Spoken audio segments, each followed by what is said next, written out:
Hi, I'm Kurt Loder. Welcome to Nirvana, 3 Years Forever.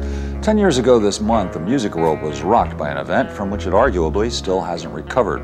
On the morning of April 8, 1994, rumors began leaking out of Seattle that Nirvana leader Kurt Cobain had committed suicide.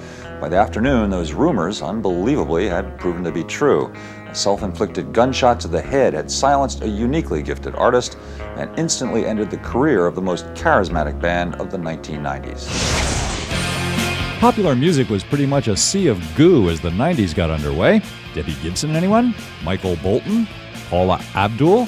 And a lot of the rock bands of the period were heavily dependent on hairstyling. A lot of young people at the time had it with this stuff. They'd had it with their baby boomer parents, who more likely than not were divorced, and they'd had it with an economic recession that was making it hard for them to find jobs and move out of the house on their own. And they didn't feel that Wilson Phillips, let's say, really offered a soundtrack for their lives. But by 1991, there were winds of change blowing. In July, a new kind of alternative music tour, the Lollapalooza Festival, kicked off in Phoenix. And something was definitely happening in Seattle, with bands like the Melvins and Soundgarden, already an underground buzz, and Alice in Chains, which had even scored an MTV hit with Man in the Box.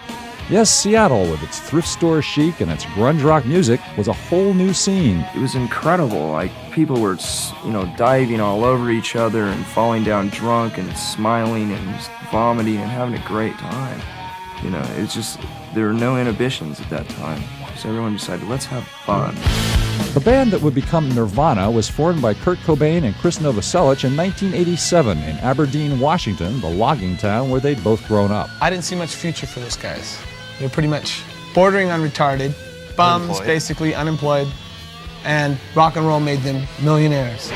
In 1988, with Chad Channing on drums, Nirvana went into an 8-track studio in Seattle and recorded a debut album for about $600. Bleach made some underground noise, and a few months after its 1989 release, Dave Grohl, the drummer with the DC hardcore band Scream, relocated to Seattle to round out the lineup of what would soon become the most charismatic rock band of the 1990s. Nirvana's major label debut was Nevermind, and its lead single was a track called Smells Like Teen Spirit, an instant epical hit.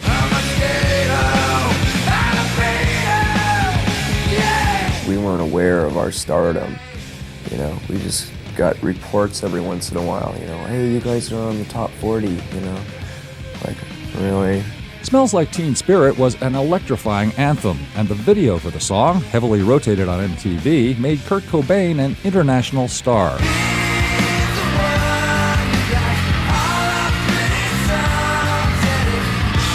It was just the right time. It was just the right album at the right time. Nirvana connected with people in a way that few bands ever do. Millions were deeply moved by Kurt Cobain's pain and ambivalence and by his unflinching honesty.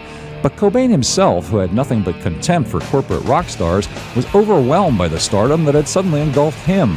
He was also afflicted with a chronic and painful stomach condition that had tormented him for years. I was in pain. I was in pain for so long that I didn't care if I was in a band. I didn't care if I was alive. In February of 1992, Cobain married Courtney Love, the tempestuous leader of the indie band Hole. Before long, rumors of heroin use began to spread. In August, Courtney gave birth to a baby girl, Frances Bean. LA child welfare authorities attempted to remove the infant from Kurt and Courtney's custody, charging that as drug users they were unfit parents. By this point, Cobain's growing drug addiction was also taking a heavy toll on his band. Yeah, drugs don't necessarily always help. Like, wow, what's the deal with heroin? What? With Cobain increasingly ambivalent about Nirvana's huge popular success, the band chose the uncompromising, anti-commercial Chicago producer Steve Albini to produce their third album, the once again superb In Utero, which came out in September of 1993. Hooked on heroin, Cobain had begun threatening suicide. The night before playing a show at New York's Roseland Ballroom, he came close to killing himself. He overdosed, and someone brought him back. And then we played the show. It was like, that was great. I'm like, oh my God, this is insane. Who am I? What is this band? In February of 1994, Nirvana embarked on a European tour. On March 4th in Rome, Cobain overdosed on a prescription tranquilizer called Rohypnol. Although it wasn't reported at the time, he was said to have left a suicide note. After a week's hospitalization in Rome, Kurt Cobain boarded a plane and returned home to Seattle for the last time.